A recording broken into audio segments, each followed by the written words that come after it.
From New York Times Opinion, I'm Lulu Garcia-Navarro, and this is First Person.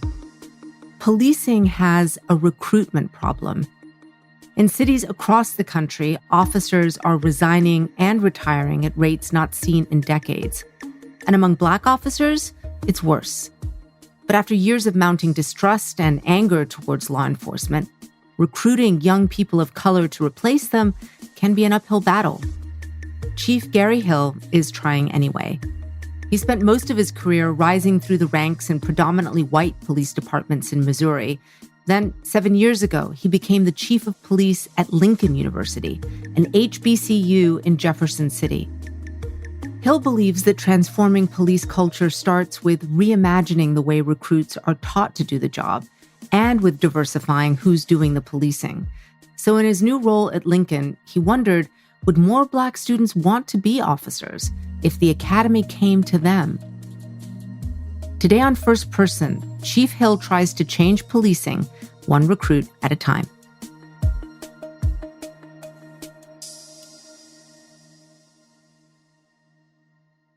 Chief Hill, I want to start by asking you how you thought about law enforcement when you were younger. I mean, what were your early interactions with police like? Well, we have to go way back. So probably about 1991, when I was living in Wagner, Oklahoma at the time, I was living with my grandparents. I was working at a factory in Fort Gibson. It was probably about 15 minutes away from where we lived. And my car had broke down. And so in the process of trying to get my car working again, I decided to take my grandfather's farm truck. As I'm driving down 44, trying to get to work, I guess I was speeding. I was pulled over by an Oklahoma State trooper. And he came up to the vehicle and he asked me for my driver's license, and I handed him my driver's license. And he said, I need the registration and where are the tags for this vehicle? I said, sir, I don't have registration. And he's like, where's the insurance? I said, oh, sir, it's my grandfather's farm truck. There's no insurance for this vehicle. And he told me I was in a lot of trouble, and he asked me to step out the car. So he walked me back to his patrol car and he set me down. And he said, where are you going? And I said, well, I'm on my way to work. My car broke down and I had to take my grandfather's farm truck. I'm just trying to make a little extra money for some school clothes and new cleats for football.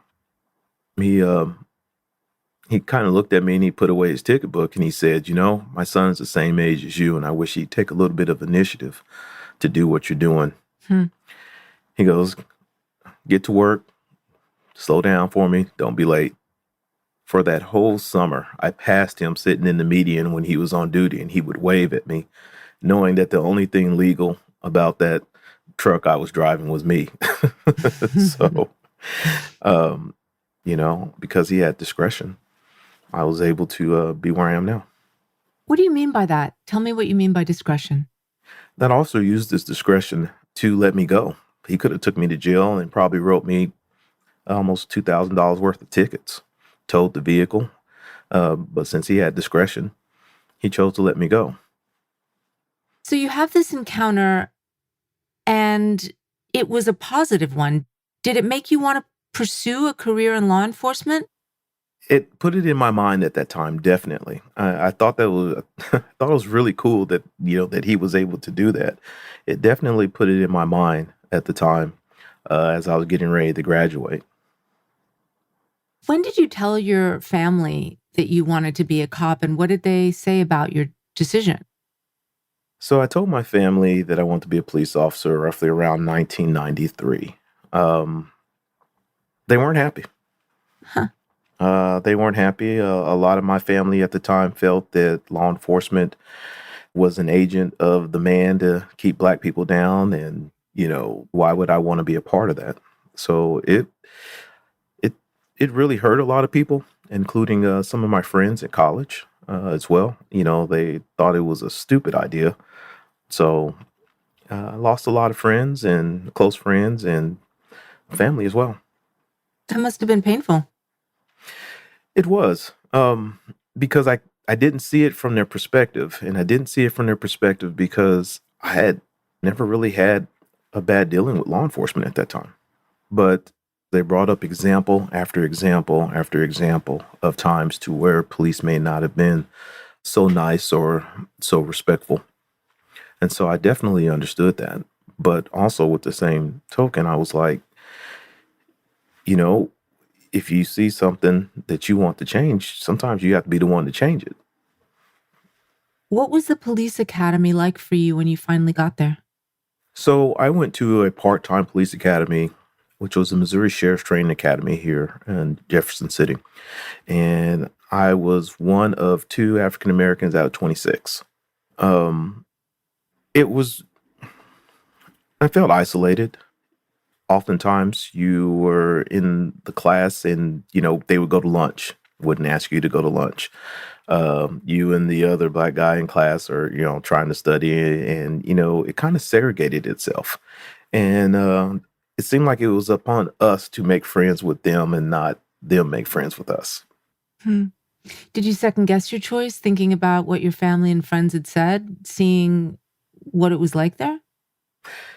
I did. I second guessed myself several times. I didn't know whether or not I was going to be accepted, I guess, in the law enforcement agencies in the surrounding area. Because remember, we're in mid Missouri. And at that time, there were very few, if any, law enforcement officers that looked like me in the surrounding area, probably within a 90-mile radius. Once you started actually working with the public as a police officer, how did people respond to you in this mostly white community? Wow. So as a deputy, I was working for, Cole County Sheriff's Office at that time once I got hired. There were some places that I would go to on duty where they would call me everything but a black man. And said that if I came back, they'd drag me from pickup trucks and all the things. Hmm. I can't count the times. How many times I get out of my car and someone called me the N-word or what have you in full uniform. So it was pretty scary for me when I first started out. It really was. I kind of didn't know what I was getting myself into. So it was pretty enlightening. That sounds horrible. I'm sorry.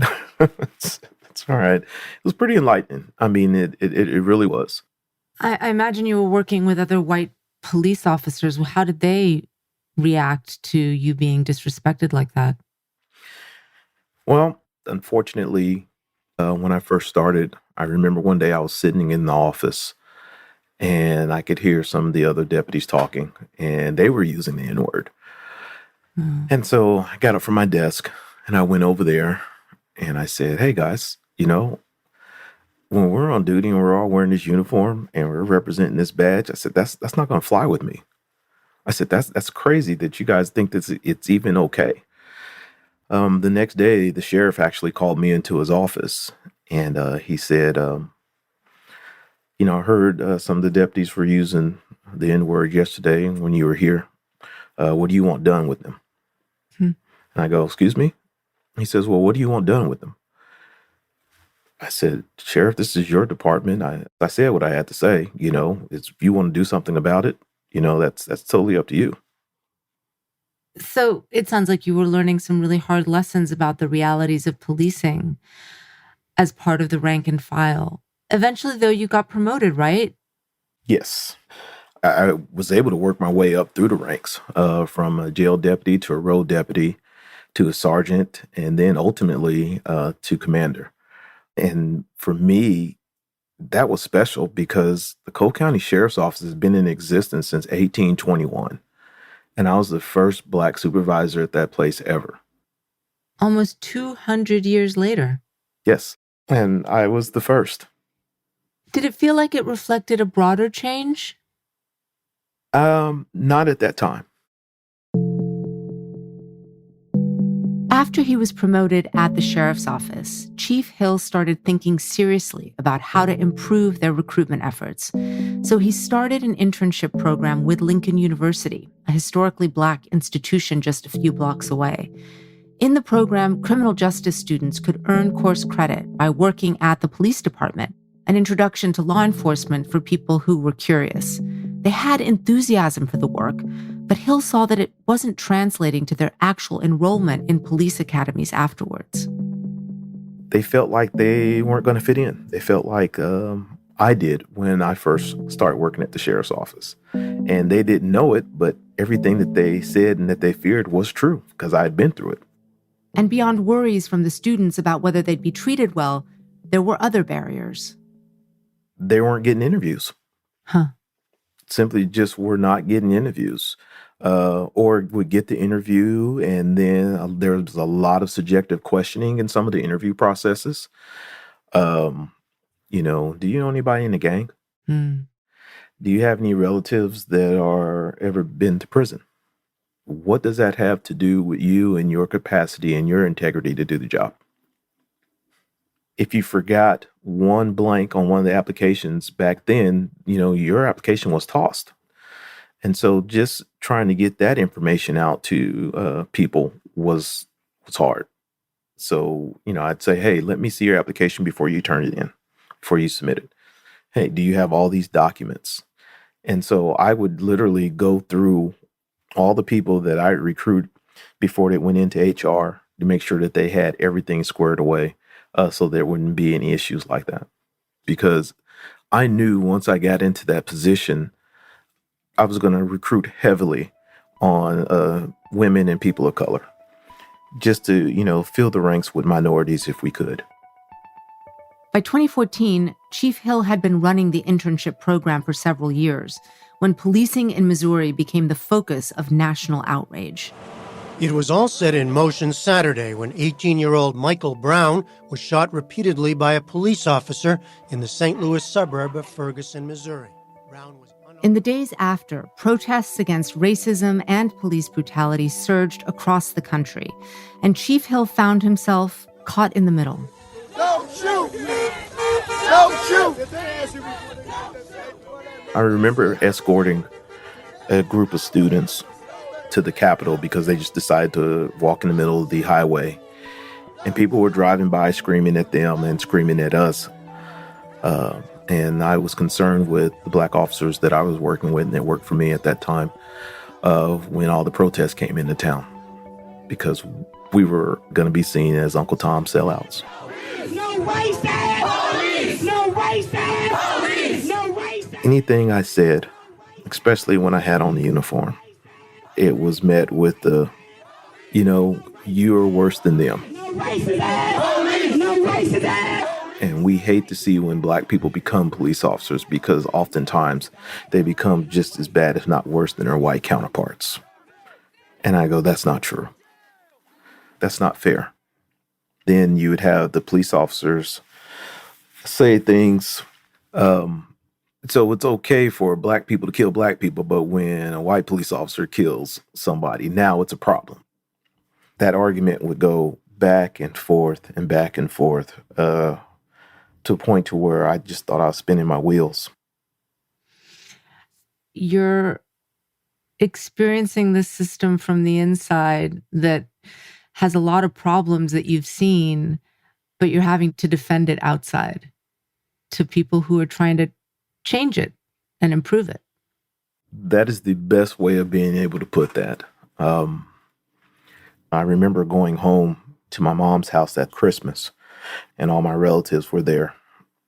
I remember my mom standing at the front door as everybody was coming in, and I came in, and everyone kind of got quiet. And I remember my mom saying, "My baby's home. We're not talking about politics, and we're not talking about police stuff."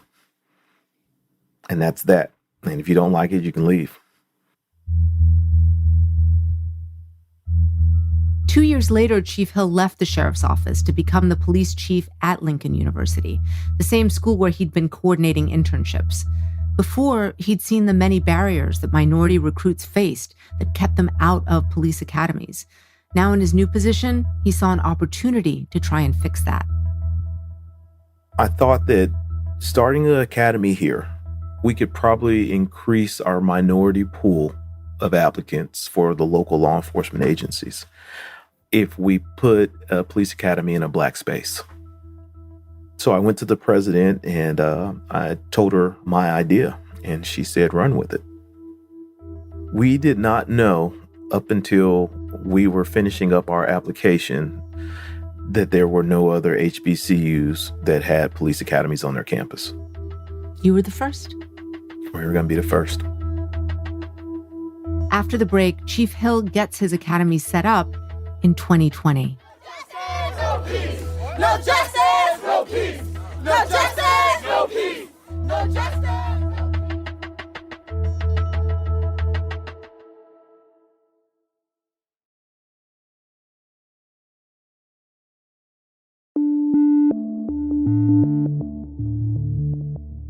It ultimately took Chief Hill 4 years of navigating bureaucratic red tape to establish the Lincoln University Law Enforcement Training Academy. And then, just as he was recruiting his first class, George Floyd was murdered. I actually had several people call and leave messages and stuff on social media saying that me trying to start an academy at a historically Black college with all this going on right now is insensitive. And it is not the right time. And I felt different. I was like, what better time than to start an academy? Because we have to, if we see something that we need to change, we have to change it. You don't like how you're being policed? Get off the bench. Join the police force. Be a change. A lot of people did not feel that way, I can tell you. What was the sentiment on campus? When we first started out, a lot of the recruits got a lot of crap, got into some arguments and things like that. And so we try to arm them with just information about what's actually going on. We have to have representation from everyone to be able to get people to obey and to think that other people are representative in governmental entities. I said, you have to talk about that, because they need to understand how important it would be to have them working in a law enforcement agency. Were they getting trouble from their families too? 2 of my recruits did not tell their family anything until they graduated. Wow. Just so that they wouldn't deal with the negativity and the backlash from their family and friends. They kept it a secret. I want to step back for a minute and understand a little bit about the classes themselves. Who tends to be in your class? I mean, what are their backgrounds? Our classes are really diverse, just like the university. Lincoln University is probably, even though it's a historically Black college, we are probably 49% white and 49% Black, and then that 1% other. Right now in the class, we have 4 white males and 2 Black females, 1 Black male, and 1 Hispanic male. So the age range also is everything from 20 years old to, I believe in this class, right at 31. We have people from rural Missouri, and then we have recruits from inner cities, St. Louis, Kansas City. The year prior to us starting, out of 400 recruits statewide, there were only 14 minorities out of 400. And so here we are at Lincoln University, and we have been operating 2 years, and we've been able to graduate 19. And so we're sitting here trying to figure out how this is happening and how we've been able to make progress like this. And the only thing that we can think of is because the academy's in a Black space where they feel comfortable. How does that play out in classes? It allows people to have those uncomfortable conversations. We have what we call Enlightenment Day, to where we'll discuss an issue that's currently going on right now in law enforcement. And, we let people say how they feel. We're not trying to get you to be all the time on law enforcement side. So we also make sure that you have friends outside of law enforcement so that it doesn't turn into us against them. Our whole goal is to enlighten each other with the experiences that we all have, and to show that, it's okay for us to keep our perspective differences even as we get into law enforcement, because that's what makes our agencies better. I mean, it sounds like a very distinct philosophy of policing that you're trying to teach. Yes, it is, because it's what I wish I had, where I think we dropped the ball. And what I wanted to do at our academy here is to ensure that our recruits that leave here understand that they are community members first. law enforcement officers second. Hmm. So we've gone away a little bit at our academy from the military style of yelling and screaming. We're more of a classroom setting, except when we do our practical exercises, traffic stops, uses of force, and things like that. But we also want to be able to show them, okay, what can be the most dangerous thing about a community? And it is poverty. You can find crime anywhere, but can you find solutions to problems in community in your current capacity? And just to open up their minds and kind of get them out of that setting of, enforce the law, enforce the law, enforce the law, enforce the law. We also get to have those discussions and to kind of put that community first aspect in as well. You started a police academy in a Black space to increase the diversity of the police force. Can you tell me why you think the race of the officer impacts the outcome of policing? There are qualitative studies that show that having representation within law enforcement agencies, people see them to be more trusting and that they take more serious the issues of communities of color because they have representation in those law enforcement agencies. There are many studies out there that show Hispanics and Black police officers don't use force as much as their white counterparts. Listening to you, I hear a lot of emphasis on the importance of the individual when it comes to policing, that the solution to the profession's problems is to recruit more diverse candidates. So I want to talk to you about what happened in Memphis a few months ago when Tyree Nichols was beaten to death by 5 police officers, all of them Black. Memphis is a predominantly Black city, as you know, with a lot of Black leadership. And I think a lot of people saw that horrific event as further evidence that it's the culture of policing that is broken, a culture that racial diversity on the force won't solve. I mean, I guess what I'm asking is, how much do individuals matter in a system that might be broken? That was a very unfortunate event. It is all about what's going on in the agencies. And so what we've looked at is police officers will only do what you let them get away with. So if you're accepting officers' bad behavior, whether they're Black or white or whatever, that's the culture that you're establishing at that agency.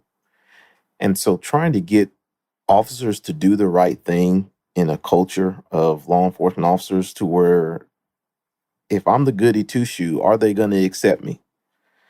And so if we as law enforcement officers even have to ask those questions and have those kind of concerns, then we have bigger problems. And so when you see an incident like the one in Memphis, to where everyone was complicit in the situation, any one of those individuals could have stopped that at any given time. Any one of those individuals could have stopped that. Any one of those individuals could have reported it the way that it happened so that things would have been taken care of, but they didn't. When the good men stand and do nothing, that's how this stuff continues to go on. Chief Hill, it's a common debate about sort of the bad apple in the police force. But what a lot of people have noted is that it's the culture of policing itself that encourages over-policing, that going into communities in a certain way, stopping people for having a busted taillight and then looking for drugs, seeing Black people as inherently suspicious and frisking them, for example, having these interactions with the police force that has become so militarized over the past few decades, that is the problem. What do you have to say about that? So one, I personally feel there's too many laws on the books. Right now, as law enforcement agents, we do entirely too much. I always cringe when I'm sitting here listening to the scanner and I hear them dispatching police to a 11-year-old who's out of parental control. A simple, traffic stop because someone's headlight or something was out, escalated into a verbal confrontation and then into something else. We as a society has got to come to a point to where, what do you want us as law enforcement officers to be? What do you want us to do? And then we need to look at, where are we at with discretion? Do we need to make a policy for discretion? Are some things discretionable as far as law or not? But there are some people that I've come to find out just in talking to people around here that, are all for locking everyone up. You break the law, no matter what they do, they go to jail. So we're so divided, even amongst our community members and police, that, I don't know whether we have a clear direction on where we need to be as far as law enforcement. And how do you prepare students for the culture and structure of a typical police force? So for my Black recruits, I usually tell them, guys, you are probably going to go to an agency to where you're going to be the only Black person there. So that means that you have to look at the culture that currently exists and figure out whether or not it's going to fit you. You have to. And with the same token, you have to think to yourself, if I exist within this culture, even though it doesn't fit me, will I be that beacon of light for other people that look like me to come work in this agency? You have to make that decision, because there are many a times where I wanted to leave. And I'm glad that I stayed because I was able to make a difference. It's a lot of responsibility, though, and it strikes me that in some ways this approach might put the onus of fixing sort of systemic racism and policing on Black communities. I mean, do you ever worry that in telling your students that they can make a positive change from the inside, you're setting them up for an impossible task? No, I don't. I believe that since they had the courage to be able to step into those doors and start the academy, that they have the ability to affect change. How will you know what you're doing is working?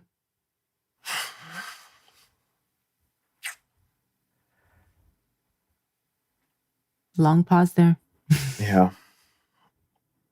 I used to say, when I look at the recruits and they're happy in their job, but now I have to think more long terms in terms of them staying in it this as a career field for the long haul. I'm waiting to see some of the recruits get promoted. I'm waiting to see people rise through the ranks to be able to affect policy and make policy and affect changes within their agencies. I'm looking to see which recruits go back and want to teach at the academy. That's how I feel that I made a decent change. Waiting to see if your theory that individuals can change systems actually pans out. I believe they can. Chief Hill, thank you so very much for this. I appreciate it. It was my pleasure. Thank you.